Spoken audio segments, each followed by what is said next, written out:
You're listening to Lone Star Community Radio on 104.5 KCZWLP Conroe and 106.1 KZCCLP Conroe and worldwide on irlonestar.com. Welcome, ladies and gentlemen, to this week's edition of the Weekly Business Hour. I'm Rick Schissler. I'm your host. I'm also a Silver Fox advisor and the founder of OneBestConsult.com. Glad you've taken time to join us today, especially if you're a small business owner or manager, because that's really what we talk about on this show is small business. We offer you education, ideas, and we try to give you some tips that you can use even today to improve the success of your business. One of the ways we do that is we bring in experts, and today we have a great conversation with Mr. Hank Moore. Hank's been on the show a number of times. He's written a number of books. He's a well-renowned speaker on business topics, future topics, all kinds of information, and got a wonderful, wonderful background and career. But Hank will be joining us in a little bit. But before we move on, I want to talk about something very briefly. I like to at the beginning of the show, and that's supply chain management. Now, in our conversation with Hank, we're going to talk a lot about it because he's just releasing a book, part 4 of his business series, and he talks about supply chain management. But I think what's getting overlooked for us as small business people is that that is something, a topic that we need to be interested in, that we need to take a look at. We may not have the corporate structure, we may not have the teams or an individual assigned to managing our supply chain, but we as owners, probably one of the many, many hats we wear is making sure that we have the products, the services that we need to do what we do in our business. And to me, that's supply chain management in its simplest form. There's several things I think you as a business person can do right from your own office. First of all, you need to check and recheck your inventory. Make sure you have a system that tracks your inventory, whether it's raw materials, finished products, whatever it is that you use in the business. It may simply be parts that go on your service trucks. Make sure you've got the adequate inventory to serve the business you have. The second thing relates to the first.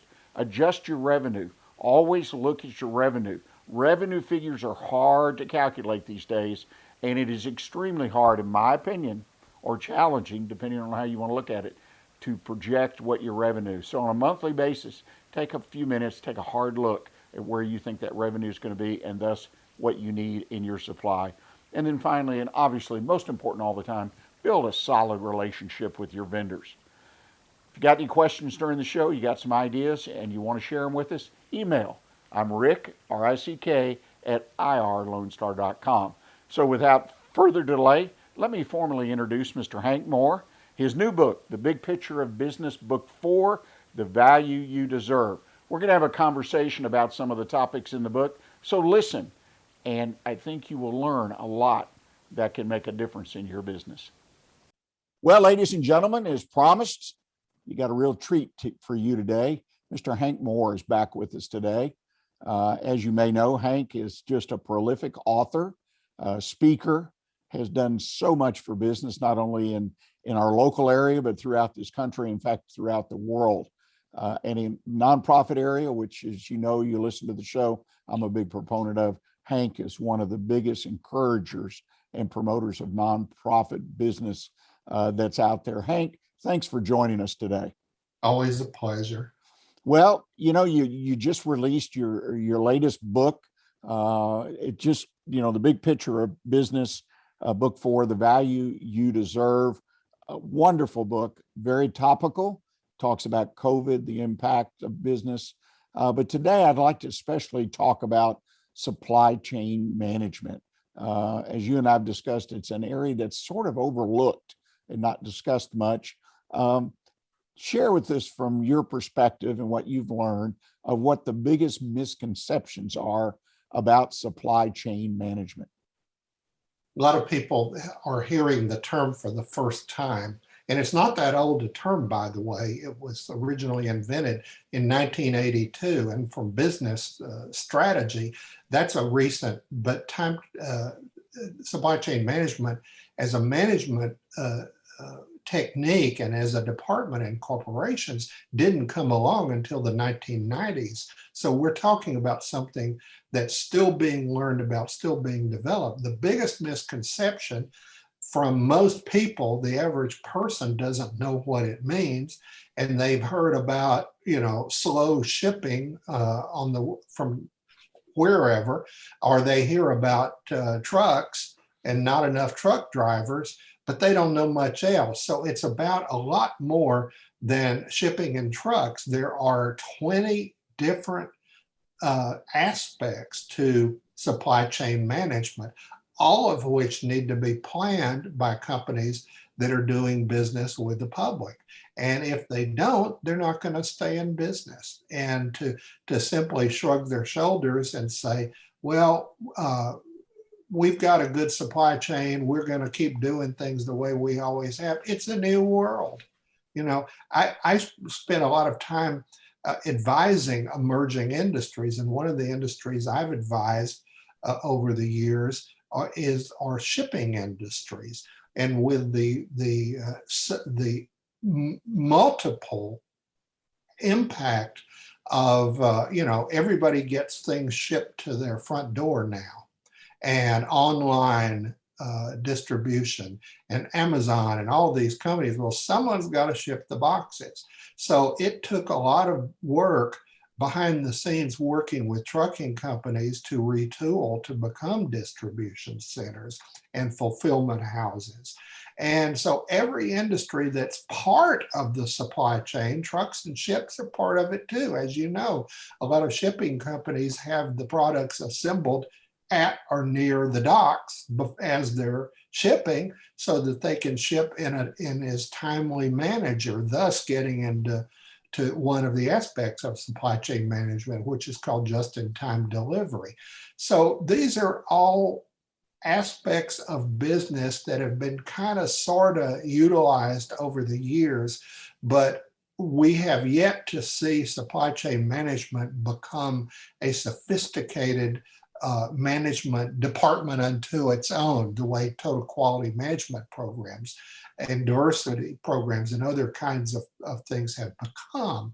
So that's something that's going to come out of all this, is people will start understanding that there are 20 aspects to it, and also have the realization that you can't just stand by and say, well, we have a strategy. Having a strategy is easy, but the execution is what's hard. And as you know, I've talked on the show before about strategic planning. It's more than just having a fancy sounding slogan of what you do. There's so much more. The devil is in the details, and the art and skill of the details is what makes for effective supply chain management. So yes, every business does and should be paying attention to their supply chain management, who they work with, why they work with, who their suppliers and vendors are, and every contributor to the process is part of the supply chain. It's interesting when I step back and think about supply chain management. Most all of us, just as individuals, over the last 6 months, 12 months, maybe 2 years, because of what happened initially with COVID, we were out of things. We couldn't access things. Products, the shelves in the stores were empty. So we became aware of supply chain and now supply chain management. What industries and products are currently suffering the most because of issues with their supply chain and supply chain management? Believe it or not, cookies. Have you Nabisco, the biggest cookie maker, some of the most popular brands have been off the shelves, Lorna Doones and Oreos, and because of COVID and all of that, there was more of a demand. Same thing with the toilet paper industry. That's one of the things we all took for granted. But if people were using less toilet paper in the job area, because industrial toilet paper is not the same thing as the super quilty northern, that people use at home. It's companies had to retool their processes to meet with a vividly increased demand for that product in the home market rather than in the industrial market. But and there are a lot of other areas, chickens. Part of the problem there with chickens is a lot of the factories closed or should have closed due to COVID.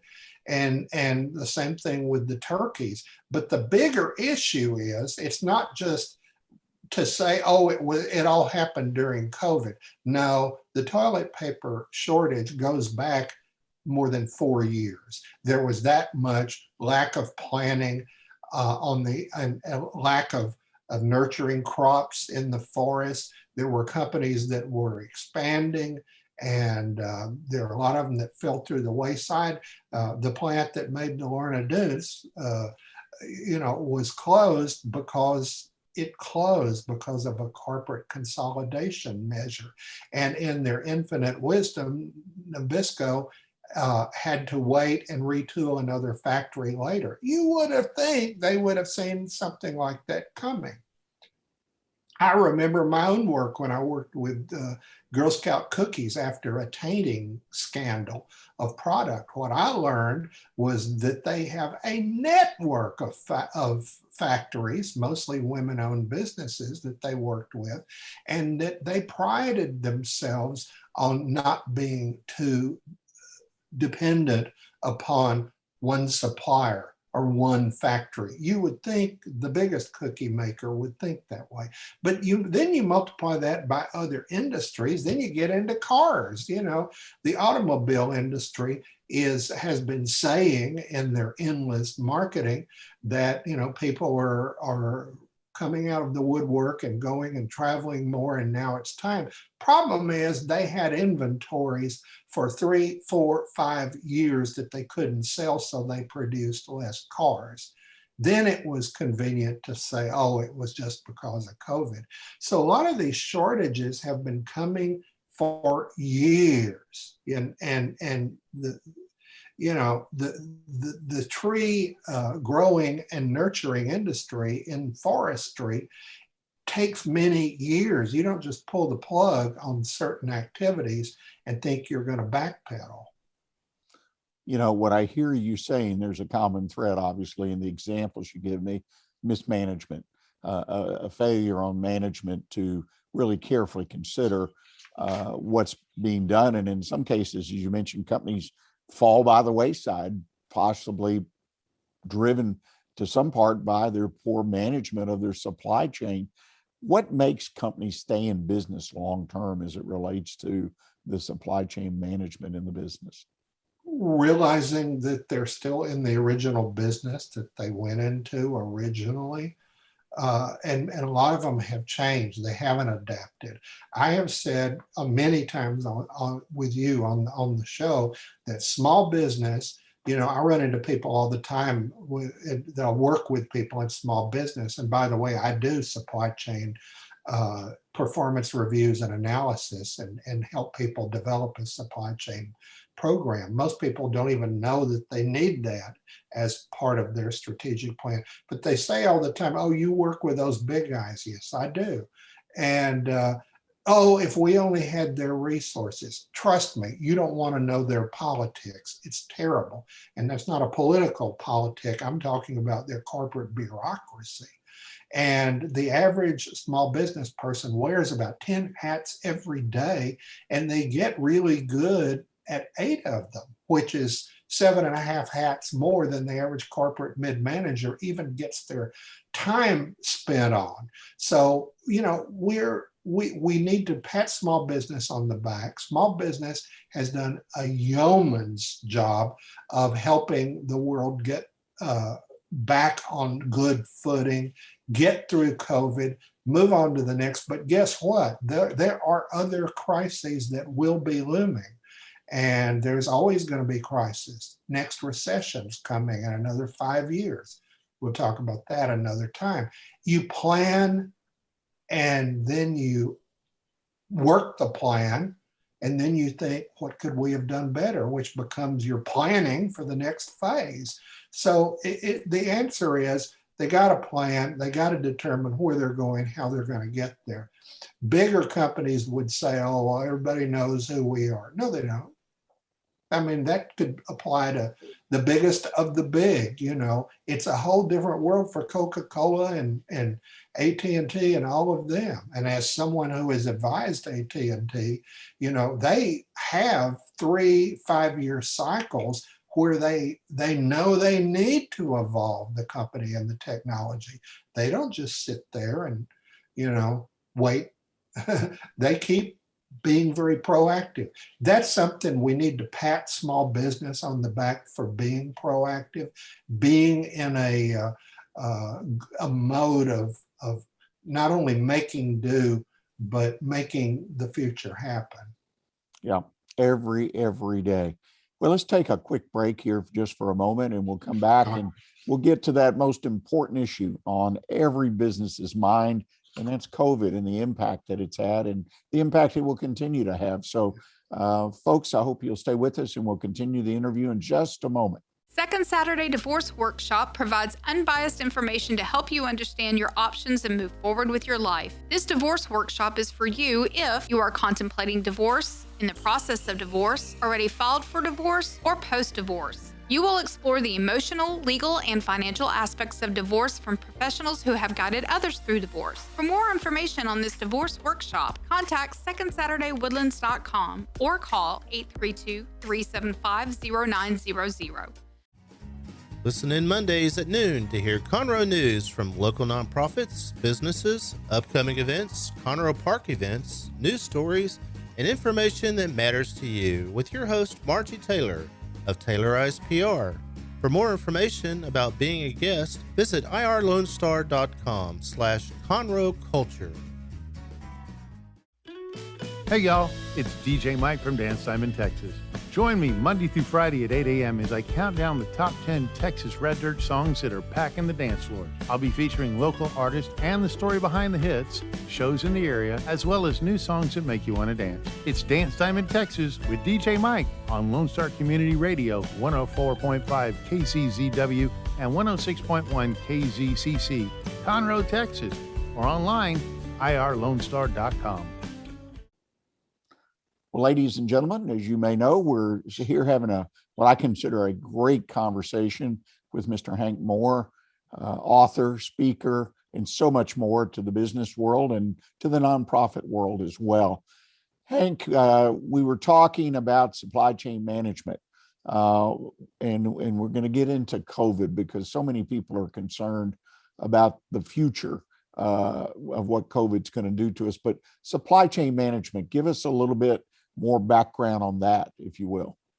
Well, as I said, supply chain management is more than just shipping and trucks. The actual parts of it are purchasing, plant operations, logistics, supplier management, which is also known as procurement, the processes, the workflow, the inventory optimization, the preparedness, the physical flow of products, general business strategies, product innovation, quality, next cycle supply chain, economics, and ethics. So any time I've done an analysis of a company, I'll use those barometers and I'll see what they have or haven't done and make recommendations on what they can do in those areas. Typical response is, well, some of that we were doing, but man, you've brought up subject areas that we just hadn't quite gotten to yet. Well, you need to if you want to stay in business. And part of it is having a plan to deal with all of that. So having a crisis management plan, the COVID crisis is one thing. A lot of companies didn't have plans for that because a lot of it couldn't have been predicted. You know, for a small business, a crisis could be the loss of a key customer. You know, it could be family issues that tear apart businesses. It might be a distribution network falls apart, which is part of supply chain management. It might be that vendor relationships get sour. That's part of supply chain management, because everybody in the relationship is part of the supply chain, and they all need to be talking and managing on the same page. So there's just a lot to it. And the more you kind of look beyond the obvious, then you're going to have the strategies to move forward. As I've said before on this show, research tells us that 85% of the time, if you plan for the next crisis, or at least how you're going to respond to the crisis, how you're going to handle and work through the crisis, if you do that little bit of planning and preparation, that you will avert the crisis. And again, a crisis is not necessarily a once in a life, in 100 years global epidemic, or a plane hitting a tower in New York City. For small businesses, they're more down to earth and close to the vest. But obviously, COVID hit everyone from a point of view of, a lot of them didn't see it coming. A lot of people, as COVID, in the early parts of COVID, people were going, well, this is going to pass after a month or two. And as time went on, people went, oh, this is more and more and more serious. And as people started dying infinitely past what was reported, that became a factor. And a lot of businesses closed.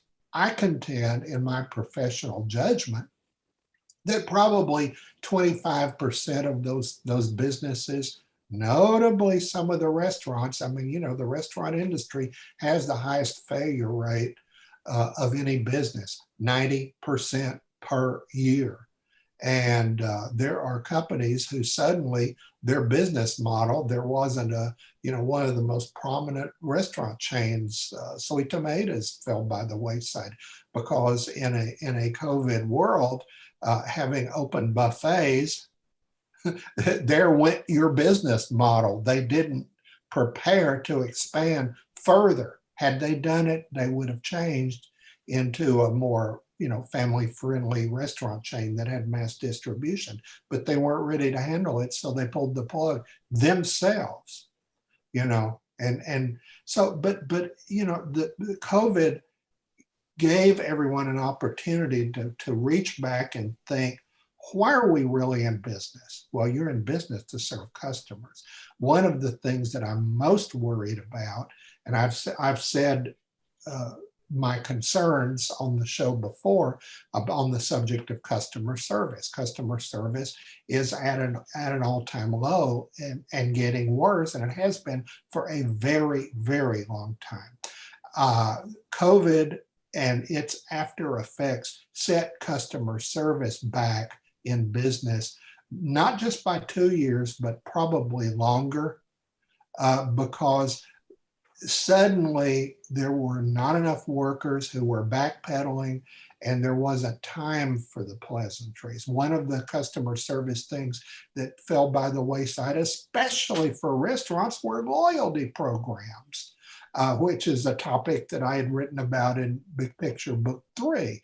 Loyalty programs are wonderful, but when you don't have the time or resources to manage them, that gets on the shelf for a while. So I think COVID taught us all to make do with limited resources, to understand that our workforce is a very valuable and changing and fragile thing.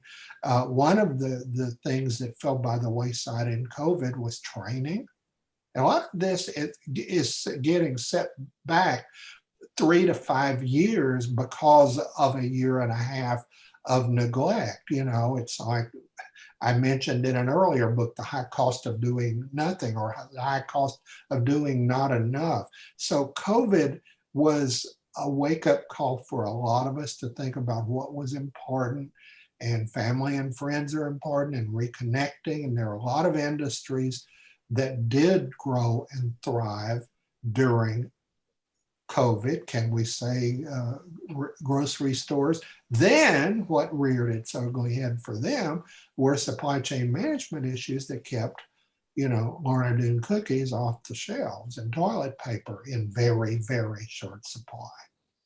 One of the things I want to make sure, because I'd be remiss if I didn't, but in your newest book, you have a chapter on supply chain management, which we've touched on.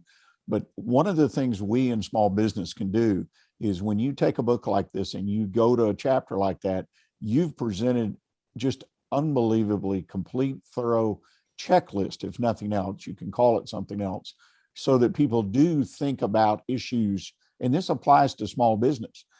This is not just big business, as you well know, but a chance to look at issues that will sneak in the back door, literally, and bite the business, and they don't need to. And like you say, you've got to do a little bit of planning. I try not to scare people on planning, because small business people run when they hear that word. But I know planning is not boring, but it's important and it's necessary. Well, in your book, you do an excellent job, particularly as we've talking today, supply chain management and some other areas.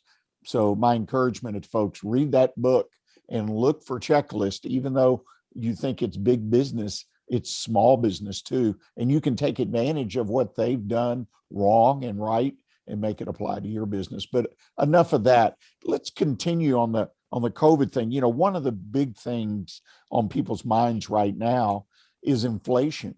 It's something we haven't had to deal with for over 10 years, generally speaking. Some areas of business have had to deal with it, but we are looking at, to me, inflation, not so much the rate going up so fast, but it's everywhere. It's in everything. What a part of this is really a result of COVID? A large part of it. I mean, one of the biggest increases is rents, up to 35% since COVID. And then you get into the rising cost of gasoline, which affects everything, including deliveries, everything supply chain. In the early part of COVID, people weren't driving very much, so suddenly the gas was cheap. But as supply and demand continued, then it became a bigger deal. The main thing that business people need to look at in the aftermath of COVID, which we'll still be in for the next year or two, there's a lot of clean up and fix up and improve and all of that from a societal and from an economy standpoint. There's some great growth ahead, but we just still got to get through this period. The main thing you want to look at is pass-through costs. Now, pass-through costs are not anything new. In the automobile industry, a lot of people would be surprised to know that $900 of the cost of every new car is spent to cover the advertising and marketing that the automobile maker did. Most people in small business cannot pass their marketing and sales expenses. That's just part of the cost of doing business. They can't pass that along automatically to consumers.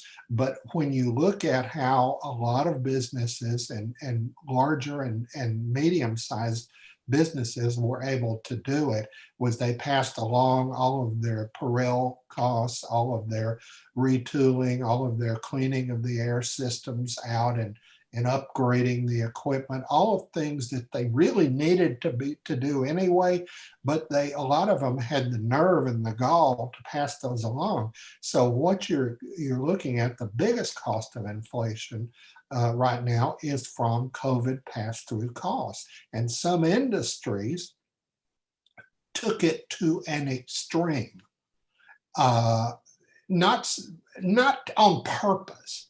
But the healthcare industry, you look at healthcare costs have gone way up, but they had to go through a whole lot of COVID protocol, upgrading and updating.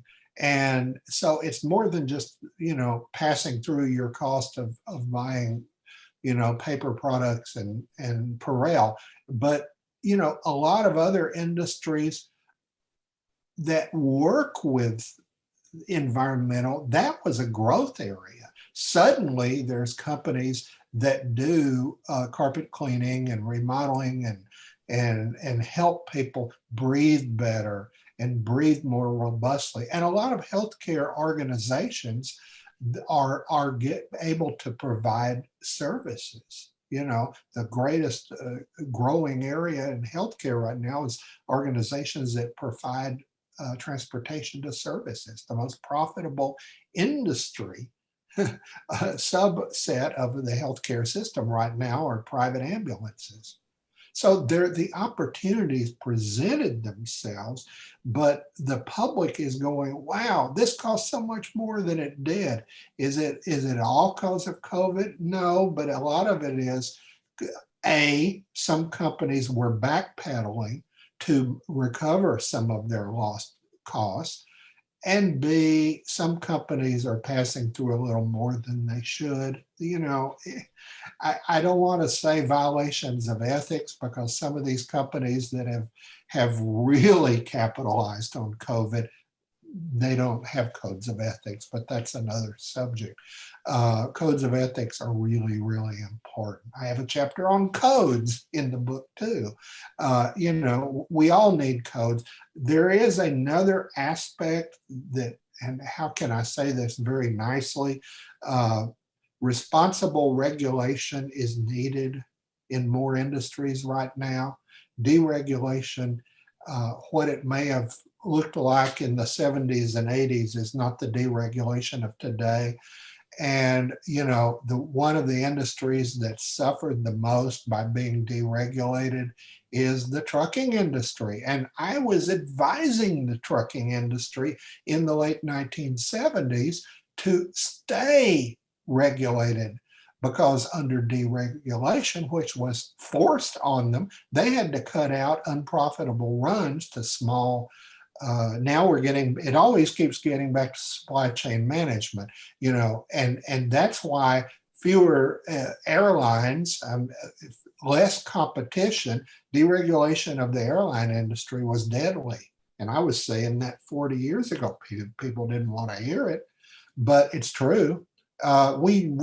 Responsible regulation, and the key word is responsible, is going to be coming back more and more. Facebook says they want it, and other people want it for them. You know, the technology world is generally pretty responsible about being accountable and moving forward. All we got to do is ask them to do it. So I think you're going to see more and more calls for re-regulation of some industries. You know, in my mind, the only industries that really benefited from deregulation were banking, because that brought us branch banking. That's wonderful. Telecommunications, look at all the innovations. So I'm not saying deregulation is bad across the board, but that became really obvious during COVID, that some of those industries could really stand to be regulated when it comes to pricing, pass-through costs, environmental efficacy, all those things that became front of mind during COVID. Well, you know, in most cases, my opinion is we need guardrails, all of us, sometimes as individuals. Hank, all of us do. And that's the mark of professions, even professions. The mark of a top professional is the amount of professional development that you get every year, the kind of leadership training. And that's the last thing I would add that's going to be an interesting thing to watch. I mean, schools have really been under the gun. And education in some aspects really suffered by not having in-person classroom exposure. But there was something about the Zoom conferences. Zoom came of age during COVID. Zoom had been around since 2004 as a business-to-business tool, but it got used. And so schools have benefited. I got to put a pat on the back of schools and parents and communities for coming to the fore, using the technology and responsibly giving those kids the kind of education that was possible during COVID. Now, as the Zoom comes of age and it's being used for more and more business uses and community uses, you're going to start seeing, by the way, I got a chapter on that subject in the book too. And you're going to start seeing nonprofit organizations do more community town hall meetings, which are opportunities to help raise funds. So, keeping more people in the loop, using the technology and doing it responsibly, that's going to grow because our population is growing. Companies can't always catch up. They need the technology and they need the human contact, and it all comes together sometimes by Zoom. Well, there's no doubt about it. Well, I can't thank you enough for joining us today. You've given us a glimpse, in my opinion, of supply chain management. There's lots more conversation there. Maybe sometime in the future, we can finish that conversation, and definitely want you to come back when the new studios of Lone Star Community Radio, television are open after the first of the year, so we can do a whole show. We'll just talk about business and relevant topics and have a good time there in the new studio. It's a great opportunity. Hank, do you have information or something you want to convey? If folks want to reach out to you, learn more about what you do, what's the best way for them to do that? They can email at me at hmoore@silverfox.org. I'll get a plug-in for our beloved Silver Fox advisors. You and I are both past presidents of the organization. They can visit my website, www.hankmoore.com. And, they do that. They can send an email that way. People can always go on Amazon and Barnes and Noble and all those places and get the books. If they contact me through the website, they'll get signed copies. And they can, but because, the books are plentiful, there's a lot of them, but it's not just about selling books. It's just sharing kinds of activities and information that really isn't available. I wouldn't have written the supply chain chapter if it existed in other books. It didn't, and some of the other chapters that I've done, the history of the internet, that masters of repurposing, that was just not in other books. So I thought, well, better that I do it from a big picture perspective than someone else. My current project, of course, the long-awaited next book series is Pop Music Legends, where we cover every trend in music of the last 140 years. Well, people look forward to that book because that's a fun kind of book to me, is to understand our music and where it came from. Hank, thanks. Much success to you, and look forward to reconnecting with you in the new year. Bye-bye. Well, I hope you enjoyed that conversation with Hank. Hank's such an enjoyable fellow and such a smart guy. And again, a lot of what he talks about may seem like something for the big companies, for the big businesses, but there's a lot in there that applies to our small business. So if you're inclined to work, to change, to build a more successful business, pay attention to what Hank's saying. And today, the supply chain management, I can't say enough. Take a look at it. You need to. We're going to go to a break.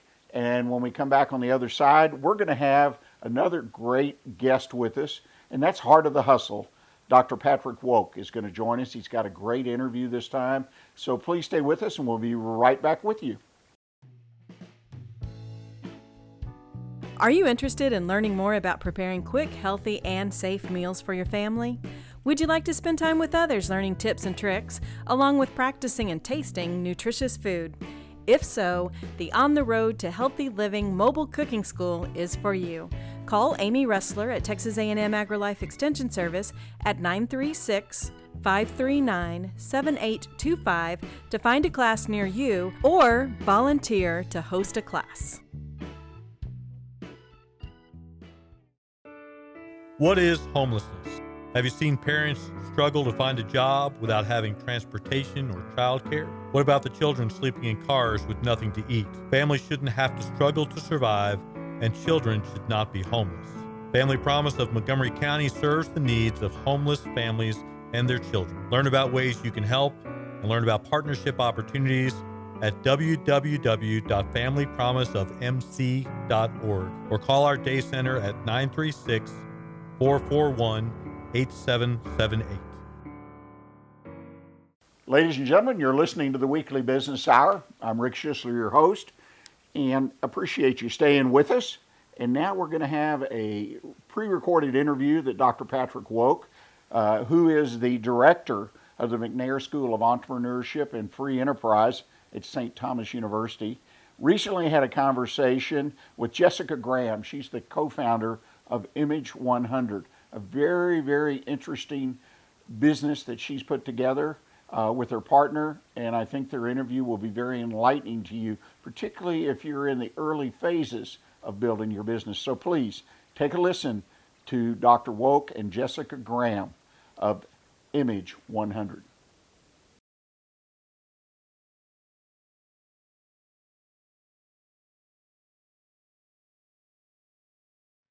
Welcome back to Heart of the Hustle here at the University of St. Thomas. My name is Dr. Patrick Woock, and welcome back for a great another episode here at the heart of Houston.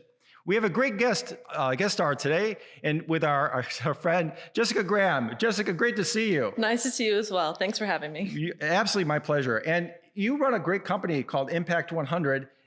Jessica, tell us a little bit about that. I know you're helping women to start businesses. You're out there in the community. Oh, and I just remembered, you just got an award from the Houston Business Journal, Women Who Mean Business. And that's this week, correct? Yes, I'm very honored to have received the Women Who Mean Business Award from Houston Business Journal for my work with the nonprofit.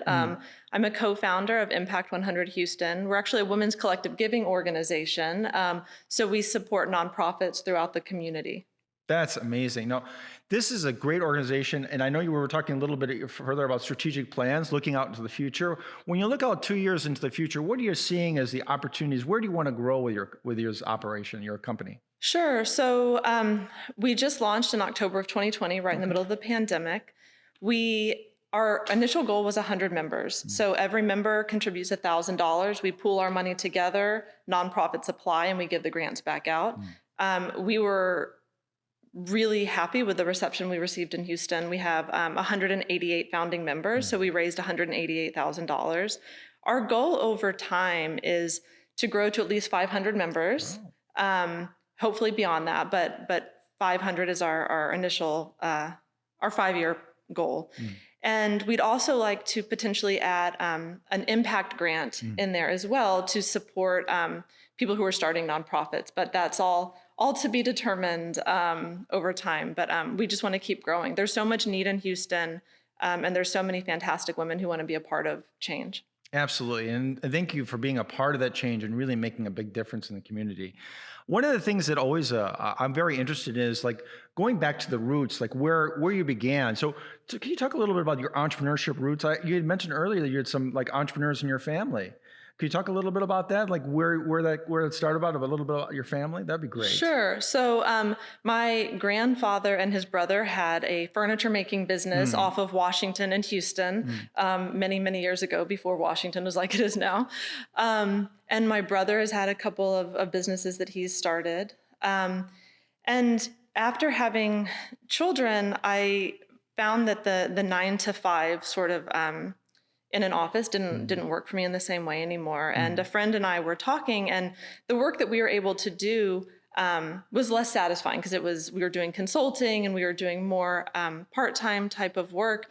And, we wanted to do something more meaningful together. And we started a children's toys and accessories company, actually. So that was our first sort of Alex Inman, who's one of the co-founders of Impact 100. Okay. So we started that company a few years ago. It went well. But we decided ultimately that we weren't passionate about that. So we sort of continued being friends, but didn't do anything together for a while. And then about 2 years ago, decided to start Impact 100 Houston together. Amazing.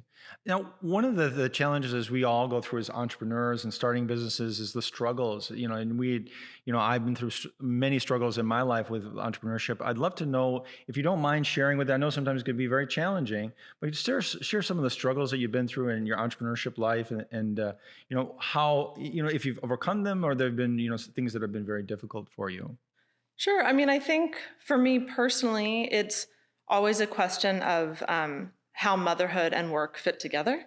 So, I have worked for incredible organizations, but at the end of the day, I want to be able to pick up my kids as well. So there was two sort of binary choices. Well, I want to pause and just say there's a lot of women that don't have flexibility or the choice. So they're working multiple jobs, they're taking care of their family. I was in a position where I was able to make more of a choice, but it wasn't, working 9 to 5, traveling all the time and having somebody else take care of my children, or just being with my children, right? I really want something that allows both parts of myself to be fulfilled. And becoming an entrepreneur and stepping out into that area was something that Alex and I both agreed might fit for our personalities. We love work. We love the challenge of work. We're not afraid of taking that first step and maybe getting in over our heads sometimes, but problem solving together to figure it out. So I think I had done that for nonprofits, but doing that to build something has been really rewarding. Was it a struggle for you leaving a nonprofit where, to be frank, is probably a set job and you knew you were receiving an income and breaking out? Because this is like your first or second venture. How was that transition from, I guess you could call it a job, a job, to creating your own opportunities, creating your own job?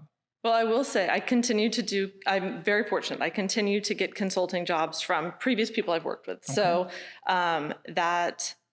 that has helped stabilize things in the short term. I mean, it's definitely crazy to leave a job that is stable and you have that paycheck and reliability to start something new. But for some reason, I was compelled to do it. That's brilliant. Now that you've transitioned and really come into yourself as an entrepreneur, is there any nuggets of wisdom? Like I always say, these golden nuggets that we get that have kind of refined and kind of like really come to you in your life that you would like want to share with our audience? I think for me, it's just taking that first step. It's so intimidating to think about walking away from something that's stable or you can rely on and going out. But taking that first step is always, once you do it, you can always change and refine. But I think sometimes we get so stuck on our heads and having the perfect plan and making sure that we don't mess up. But in reality, you can take that step and you can always go back to a more stable job or you can always refine what you're doing going forward. But nobody else is going to take that step for you. I absolutely agree and 100% agree. Well, thank you very much for tuning in today to The Heart of the Hustle. We absolutely a pleasure having you today. And we look forward to seeing you at the next Heart of the Hustle.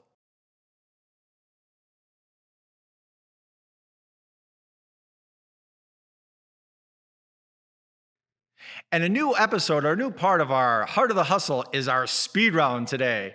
And Jessica is our first guest in the speed round. Jessica, it's good to see you again. You as well. So you talk about work-life balance. What does that mean to you? I don't know, but I'll let you know when I figure it out. I mean, I think for me, I really love work and I enjoy the challenge of running an organization and figuring things out, and there's always new problems and nothing's routine. But I also want to pick my kids up after school. That doesn't mean I won't work after I pick them up or at night or on the weekends, just because I really do enjoy working. But for me, I want both of those things. There's a moment after school pickup where I can really tell how their day was. So picking up your children, what is that like? It is not exciting. It is a lot of carrying backpacks. It is a lot of, really, it's just about kind of observing them and understanding how their day was and what's going on in their universe. They'll be either happy or sad or tired or whatever, but it gives me insight that I feel like I missed when I was traveling all the time and I was unable to be there. What's the craziest thing your kids have ever said to you? So this isn't to me, but we were at a store one time and my daughter walked up to a random man and said, "We're all going to die one day." Wow. Well, that's our speed round. Thank you very much for joining us at the Heart of the Hustle.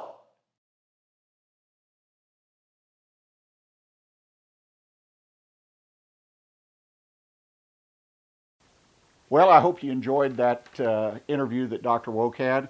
I think that's an interesting model that Jessica, Miss Graham, has developed with her founder and trying to give back and help our nonprofit sector using for-profit businesses to directly fund the development of nonprofit businesses here in the greater Houston area. I tip my hat to them. I think nonprofits are a very important part of the business world that we all live and work in. Again, I encourage you, if you've got a question, you want to share it, you've got an observation and a question about your own business, drop it in the email, rick@irlonestar.com, and who knows, it may make the mailbag, and on a future show, I'll answer your question on the air. In the meantime, please stay with us. We're going to take our final break of the show, and when we come back, we're kind of got a couple minutes, and we're going to kind of wind things up. You're listening to the Weekly Business Hour. Please stay with us. The Texas A&M AgriLife Extension Service has been dedicated to educating Texans for over a century. In 1915, the Extension Program was established under the federal Smith-Lever Act to deliver university knowledge and agricultural research findings directly to the people. Ever since, AgriLife Extension programs have addressed the emerging issues of the day, serving diverse populations across the state. Texans turn to Extension for solutions in horticulture, agriculture, 4-H and youth, and family and consumer sciences. Extension agents respond not only with answers, but also with resources and services that result in significant returns on investment to boost the economy. Join us Fridays at 1 o'clock for the AgriLife Extension Hour.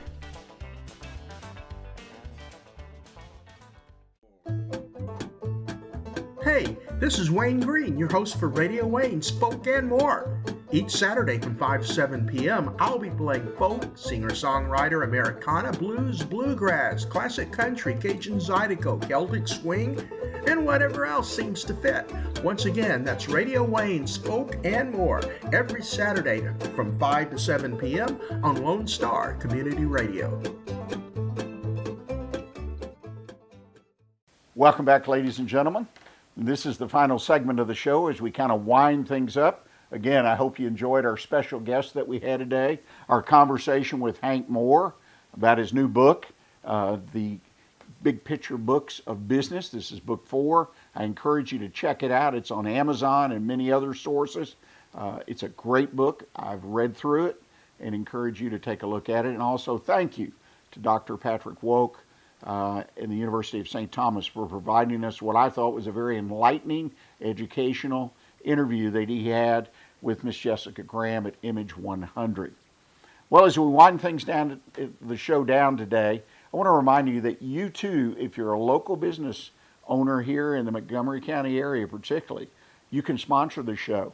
Lone Star Community Radio, which hosts our show, it's a nonprofit, it's community radio, it's good for the community, it encourages all parts of the community to participate. By supporting our show as a sponsor, you'll be supporting community radio right here in Montgomery County. Also, look for the opening of the new studios. This is something I've been talking about for a couple months. Later this month, the month of November, they'll be opening those new studios up, and they say it's going to be kind of a soft opening. They're adding equipment capabilities, including a television station where they can live stream television out on the television, internet, as well as we do on the radio and FM and internet. So Lone Star Community Radio has got a brand new, built from the ground up studios for radio and television coming soon. Well, I thank you so much for joining us today. I hope you enjoyed the program. I hope you were educated. And most importantly, as I said at the beginning of the show, I hope you picked up an idea or a tip that you might be able to use in your business today. We're here to help you build successful businesses for you and your family. Until next week, as I always like to tell people, focus on what's important in your business and stay focused on it. Till next week, thank you, and we'll see you next Monday at 11 o'clock right here on Lone Star Community Radio.